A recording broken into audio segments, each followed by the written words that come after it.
وعلى آله وصحبه وبارك وسلم. اللهم أنت لها ولو عظمت فرجها بفضل. بسم الله الرحمن الرحيم.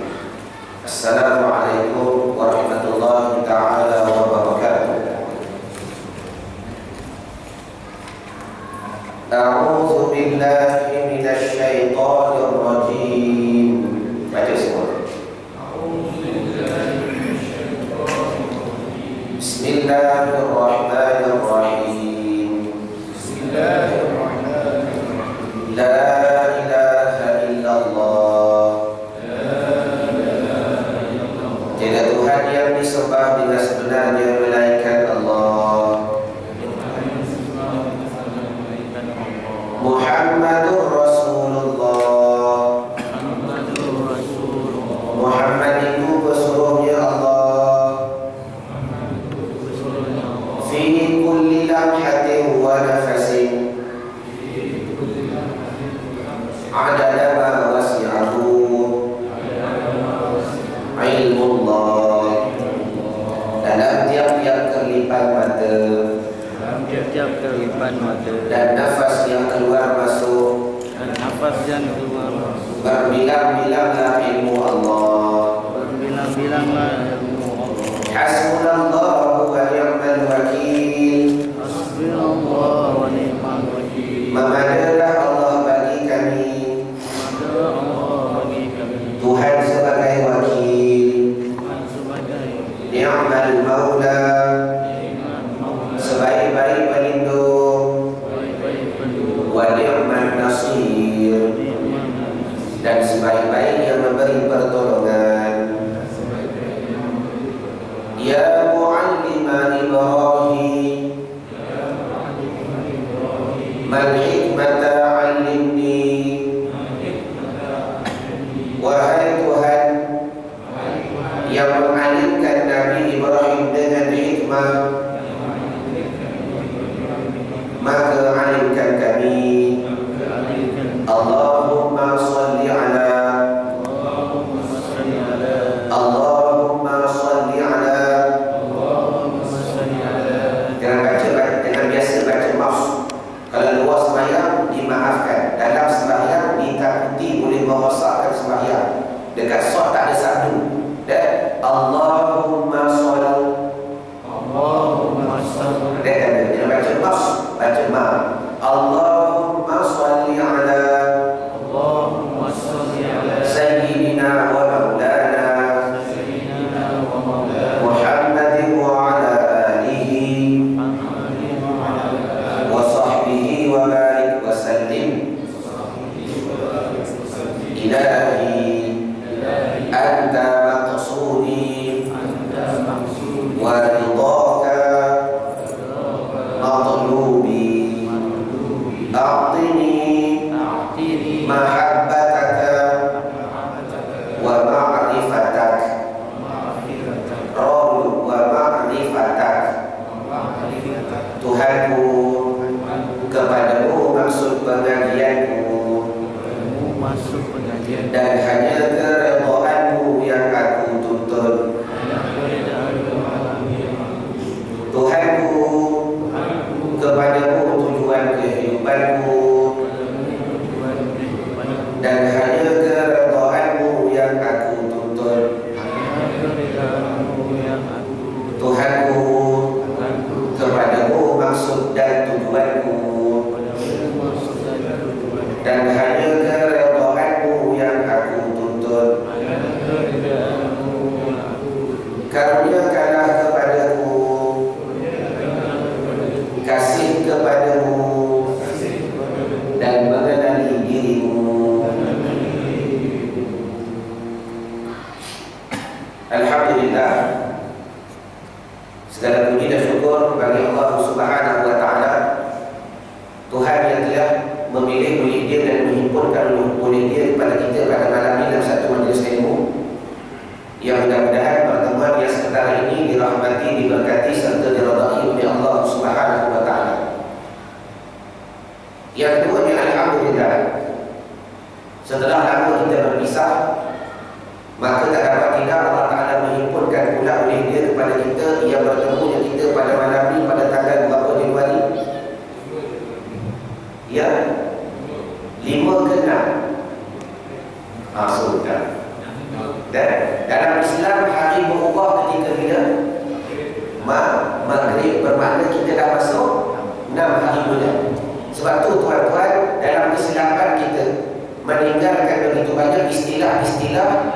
Islam, kadang-kadang kita tak boleh membedakan mana istilah yang benar.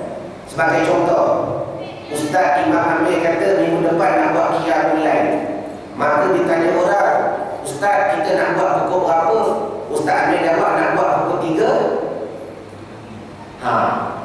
3, Ustaz Amir kata 3 pagi. Tuan-tuan kata 3. Sudah. 3 pagi ke 3 malam? Dan ini memberi jawapan orang Yahudi telah berjaya merosakkan lidah kita. Banyak perkara-perkara yang kita sebut ternafi daripada Al-Quran.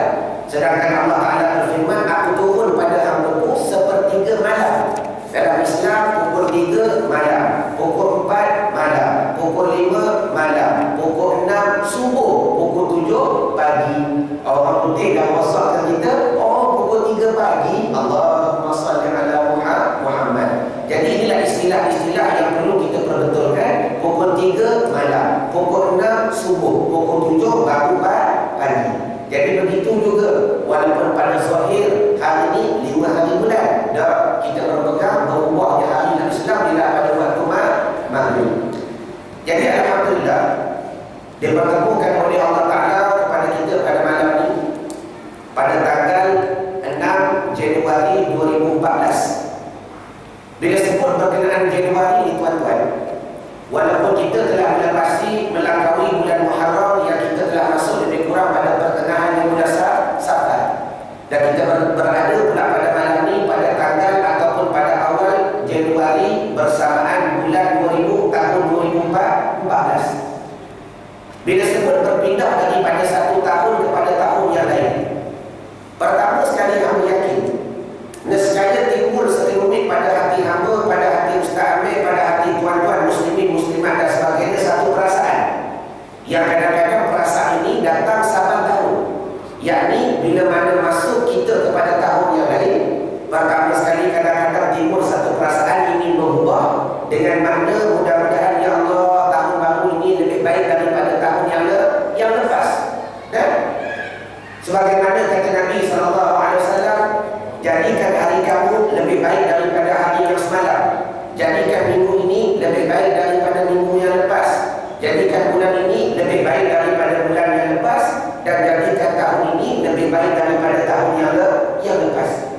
Jadi begitu juga aku yakin bila sebut istilah melepasi atau melangkaui tahun baru, nescaya timbul sekelumit pada hati kita satu perasaan yang kadang-kadang kita ingin berubah. Yang perasaan ini kadang-kadang datang pertama kali atau datang berulang kali. Sebagai contoh, nama tuan-tuan dalam duit tabung haji, di tabung haji duit cukup dah, contoh dah. Dah 3 tahun kita naik turun, nama masih lagi tak naik. Dan sebagai tetamu Allah Subhanahu wa Ta'ala. Dan aku yakin baru-baru ni, bila mana tuan-tuan berada di mana-mana majlis maulid, atau bila mana tuan-tuan berada di majlis awal tahun baru, di ambang tahun baru, duduk di Masjid Muaz, maka kita berdoa, ya Allah, ya Tuhanku, dengan berkat majlis aku duduk pada tahun ini, mudah-mudahan nama aku naik pada tahun ini. Ada. Dan doa ini berulang. Hampir 3 tahun kita berdoa minta kepada Allah, mudah-mudahan naik nama sebagai tetamu Allah, tiba-tiba tak jadi. Masuk 2014, aku yakin tuan-tuan berulangnya lagi. Ini dipanggil niat yang berulang. Atau kadang-kadang niat di tuan-tuan datang sekadar satu niat yang baru. Sebagai contoh pada malam ini, selepas fardu maghrib kita buat satu benda yang baru yang tak pernah kita lakukan. Di antara solat sunat awwabin, di antaranya solat sunat hifzul iman. Hari ini aku nak tanya tuan-tuan serta muslimat yang ada, siapa yang baru pertama kali pada malam ini melakukan solat sunat awwabin? Akhlak, tolong angkat tangan. 1, 2. Boleh kata majoriti. Siapa yang pada malam ini baru pertama kali melakukan solat sunat hifzul iman? Tolong angkat tangan.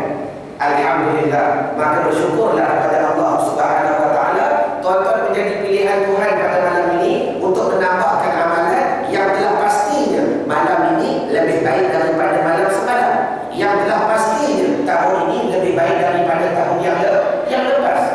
Kerana kalau tuan-tuan beli perihal buku perkara solat sunat, nescaya kita berjumpa berkenaan solat sunat awwabin, kaifiat dia lagu mana, kelebihan dia bagaimana. Yang kata ulama solat sunat awwabin ini boleh dibuat sehingga 8 rakaat.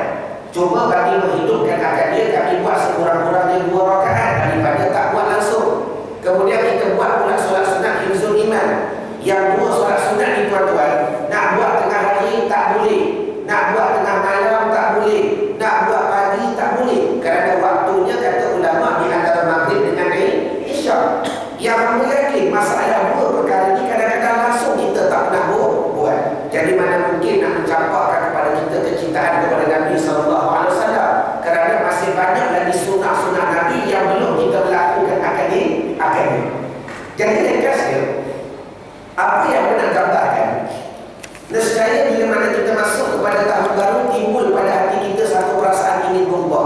Sebagai contoh, pada malam ini kita menambahkan amalan kita yang tak pernah kita buat sebelum daripada ini. Ataupun 2-3 hari lepas tuan-tuan masuk ke surau, lepas daripada sembahyang maghrib, lepas daripada solat isyak, tengok sahabat kita dah melakukan solat-solat 4 rakaat. Kita dah mengaji hadis, Nabi zuhur dengan isyak, Nabi selalu melakukan qabliyah dengan ba'diyah 4 rakaat. Kita mengaji, kita tahu dalil, kita pernah dengar perbuatan Nabi, cuma kita malas nak buat.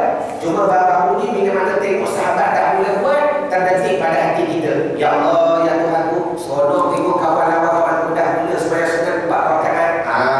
Aku pula bila pula nak mula lagi. Contoh, jangan kita compare dengan orang yang tak pernah buat, walhal kita kena compare dengan orang yang telah menambahkan amalan. Begitu juga kembali.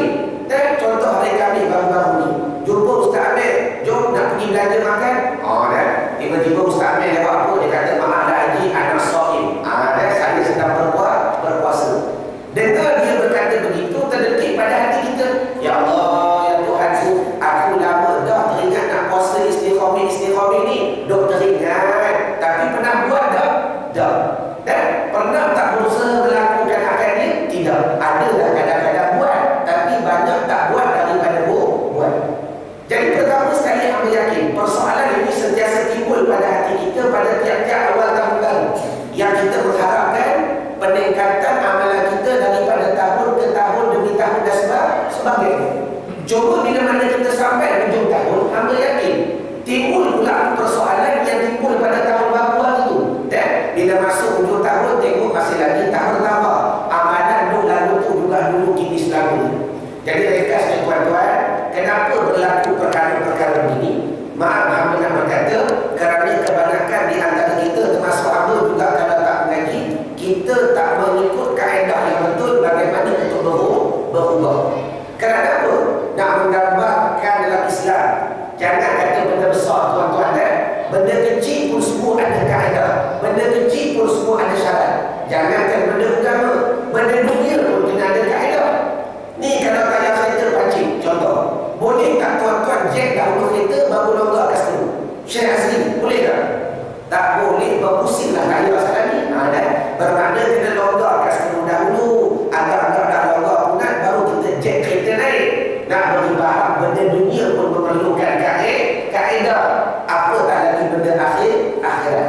Jadi kesimpulannya, bila mana timbul pada hati hamba, pada hati tuan-tuan, pada hati muslimat ingin berubah, ingin upgrade, ingin melakukan peningkatan, sama ada pada perkara ukhrawi ataupun pada perkara duniawi. Jadi mudah-mudahan hamba nak berkongsi dengan tuan-tuan pada malam ini satu kaedah yang bukan diajar oleh ulama, yang bukan diajar oleh Nabi SAW, tetapi diajar sendiri oleh Allah Subhanahu Wa Taala. Tuhan yang menjadikan kita daripada tak ada kepada ada.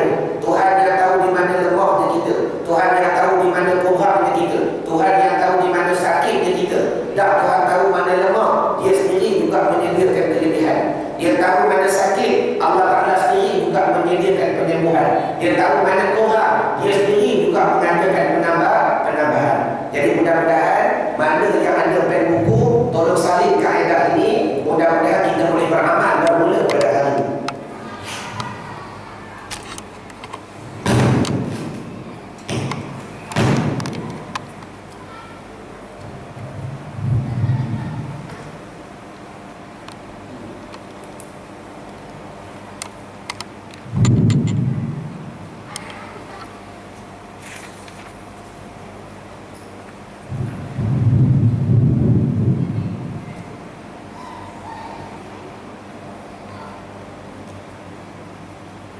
Baik, bismillahirrahmanirrahim. Semua baca dahulu. Bismillahirrahmanirrahim. Fa idza azamta fatawakkal 'ala Allah. Fa idza azamta fatawakkal 'ala Allah. Fa idza azamta fatawakkal 'ala Allah. Inna Allah yuhibbul mutawakkilin. Yang belakang tu kita tak tulis sebab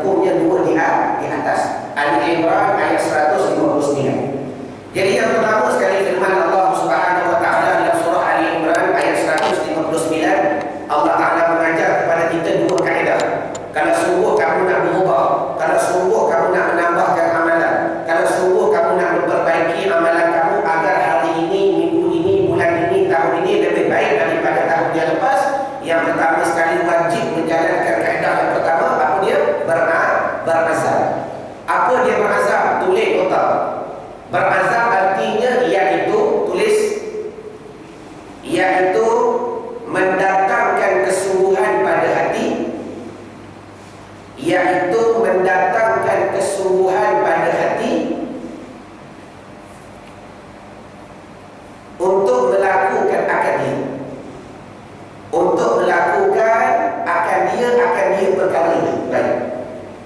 Jadi syarat yang pertama, di antara usaha yang wajib kita lakukan kalau tuan-tuan sungguh nak berubah, sungguh nak pertingkatkan amalan, pertingkatkan ketakwaan, pertingkatkan keimanan, pertingkatkan kemaqaman, maka wajib kita berazam. Apa dia berazam? Iaitu mendatangkan kesungguhan pada hati untuk melakukan akan ini. Tak kira dah sama ada benda dunia sekalipun atau benda akhirat. Sebagai contoh, tengok sahabat kita dah mula sembahyang 4 rakaat. Maka sebelum Allah Ta'ala nak mentakdirkan kepada kita perubahan, dan Allah Ta'ala sendiri juga melihat kepada kita kesungguhan sebagaimana kita nak berubah. Kita ni tuan-tuan bukan berpegang pada akidah Jabariyah yang semua nak serah kepada Allah. Tidak. Walaupun ada bagi kita usaha, ada bagi kita syariat. Sebagaimana firman Allah Ta'ala, iyyaka na'budu, Allah Ta'ala suruh buat ibadat, wa iyyaka nasta'in, dan Allah Ta'ala tes. Okey dah? Baik, itu dia makhluk juga ada. Kita sembah dengan dia coba-coba.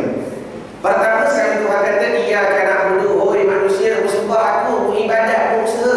Wa iyyaka nasta'in, barulah tawakal, barulah minta tolong. Jadi syarat yang pertama, kalau tuan-tuan sungguh nak berubah, sebelum Allah Ta'ala nak mencampakkan kepada kita takdir, kita dulu menunjukkan kepada Allah Ta'ala kesungguhan.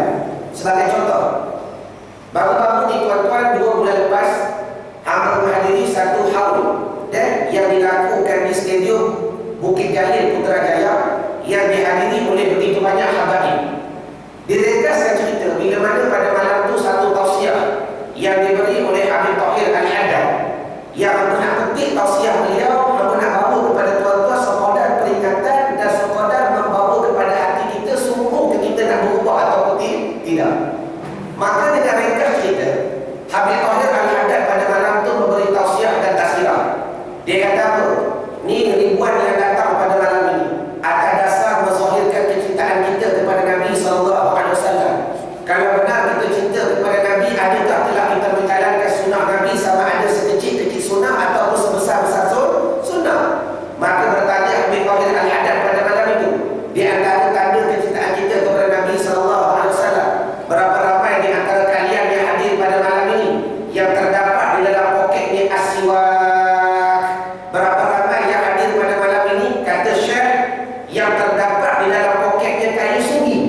Yang kayu sunggi ni tuan-tuan, sebagaimana tuan-tuan maklum, satu perkara yang tak pernah ditinggalkan oleh Nabi SAW, yang sehingga Nabi pernah bersabda, sekiranya tidak diberatkan ke atas umatku, nescaya aku mewajibkan ke atas mereka menggunakan kayu sunggi.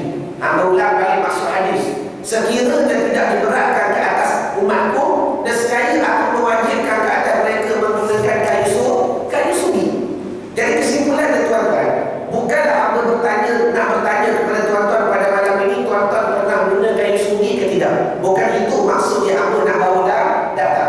Kerana sejarah telah membuktikan kayu sunggi ni tuan-tuan di antara perkara yang masuk dalam lidah Nabi, dalam mulut Nabi sebelum menghembuskan nafas yang terakhir. Yang kata Siti Aisyah radhiyallahu anha, walaupun aku sedih perginya Nabi SAW, waktu yang sama aku gembira. Kenapa Aisyah sedih dan gembira? Dia sedih kerana wafatnya Nabi. Dia gembira kerana benda yang terakhir yang masuk dalam mulutnya Nabi, di antaranya air liur Siti Aisyah, yang bila mana Nabi nak menggunakan kayu sunggi, kayu siwak itu merupakan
Bila menyebut ilmu yang kita faham, kita wajib beramal lah. Soalan mudah. Ilmu yang kita mengaji, kita faham, wajib beramal lah. Baik, tuan-tuan tahu tak wajib itu macam mana? Share. Sudah. Dan sebab hari ni hamba nak bagi kaedah, barulah kehidupan kita tak kucalana. Sudah, kucalana. Bahasa Melayu apa? Kucak kacil. Dok tadi lama sangat. Bermakna kalau tuan-tuan faham kaedah istilah beramal dengan ilmu, maka barulah kehidupan kita tak kucak kacil. Kerana maksud hamba begini. Hamba yakin tuan-tuan banyak mengaji. Kejap mengaji kuliah sana, kejap pergi kuliah sini, kejap pergi untuk guru sini. Dan kadang-kadang input yang masuk tu begitu banyak. Bila input yang masuk begitu banyak, kadang-kadang timbul pada hati, ya Allah, mana satu aku nak beramal. Hamba pernah kuliah di Masjid Sayyidina Hamzah.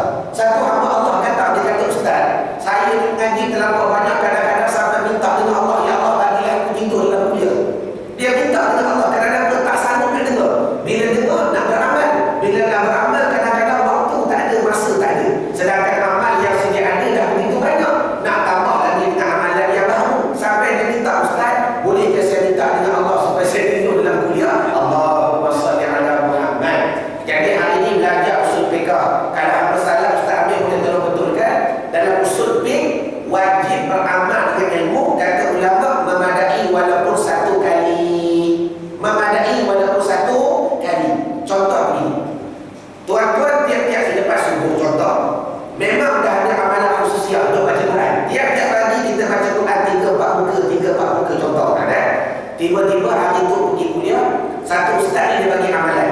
Dia kata, afdal, lepas waktu subuh ni kita baca selawat ke atas Nabi 130 kali. Dia cerita riwayat, dia cerita hadis dan sebagainya. Kita menemu, ya Allah, bila aku nak buat sedangkan kita dah ada amalan khususnya, bermakna tak payah peling. Dan bila tuan-tuan dapat satu amalan, kita berazam, ya Allah, besok aku nak melakukan akan dia. Syarat yang pertama, barulah Tuhan nak campakkan kepada kita perubahan, datangkan keazaman. Bila mana besok pagi, kita tinggalkan sekejap amalan kita. Aku nak beramal lah yang Ustaz kata, aku nak berselawat kepada Nabi 130 kali. Baca selawat, baca selawat. Kita meninggalkan sekejap.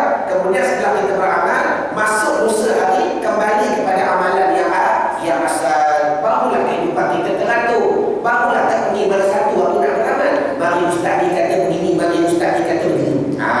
Jadi begitu juga dalam masalah memakai kayu sungi. Bukan dengan makna tuan-tuan dapatkan wajib pakai sampai bila-bila. Itu kalau mampu. Cuma kadang-kadang kita segan, Allahumma salli ala Muhammad. Jadi kadang-kadang titan dan tu pakai nak pakai kayu sungi. Bermakna beli, pakai walaupun sekali, menggunakan syarat kaedah yang betul. Sebelum sembahyang pakai, sebelum baca Quran pakai. Kemudian maghrib lagi bila pergi surau tengah duduk letak atas beranda. Dan kemudian sembahyang maghrib. Lagi pergi ada dah? Tak ada dah, hilang dah. Allahumma salli ala. Benda tak boleh sedekah. Nak beli lagi tak ada masalah. Kalau tak beli lagi, ulama kata memadai beramal bagi ilmu yang kita faham. Faham kaedah? Jadi ingat usul bermakna dapat satu ilmu, beramal sekali pun tak apa dah. Kalau nak buat berterusan, itu namanya istiqamah fil amal, iaitu maqam lain darajat lain. Dah habis. Jadi ringkas yang pertama, syarat kalau kita ingin berubah, maka setiap apa yang kita nak lakukan, datangkan pada hati keazaman dengan bersungguh. Dan ya Allah, ya Tuhanku, aku bersungguh ni, ya Allah, nak puasa istiqamah. Lama dah berhajat kan? Tapi kadang-kadang main-main. Tapi tahun ni, ya Allah, aku bersungguh nak perbanyakkan puasa istiqamah. Itu syarat yang pertama. Faiza azamta. Baik. Setelah tuan-tuan membiasakan diri dengan berazam, mendatangkan kesungguhan pada hati untuk melakukan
Kita kata hamba tak makan nasi lagi. Tak, dia kata makan air tak. Makan mantuk lafaz tapi maksudnya minum. Jadi tegas dia. Apakah yang dimaksudkan dengan fatawakal ala Allah?